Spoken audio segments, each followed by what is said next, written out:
ਮਾਲਮ ਮਕਾਨ ਕਿਰਾਏ ਤੋਂ ਤੰਗ ਕਰ ਰਿਹਾ। ਪੱਖਾ ਅੱਜ 3 ਦਿਨ ਹੋ ਗਏ ਸੜ ਗਿਆ। ਰਾਤ ਨੂੰ ਛੱਤ 'ਤੇ ਜਾ ਕੇ ਸੋ ਜਾਈਦਾ। ਸਾਰਾ ਦਿਨ ਪੱਖੇ ਤੋਂ ਬਗੈਰ ਇੱਥੇ ਗੁਜ਼ਾਰਾ ਕਰੀਦਾ।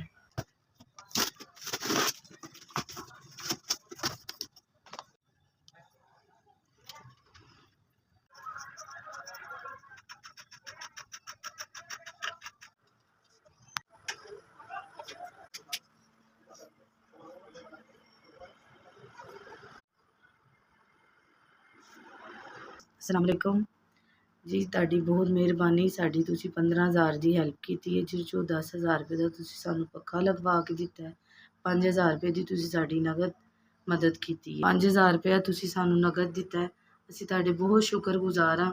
ਤੁਹਾਡਾ ਬਹੁਤ ਬਹੁਤ ਸ਼ੁਕਰੀਆ, ਬਹੁਤ ਬਹੁਤ ਮਿਹਰਬਾਨੀ। ਅੱਲਾਹ ਪਾਕ ਤੁਹਾਨੂੰ ਹੋਰ ਰਿਜ਼ਕ ਦੇਵੇ, ਇੱਜ਼ਤ ਦੇਵੇ, ਤਰੱਕੀਆਂ ਦੇਵੇ।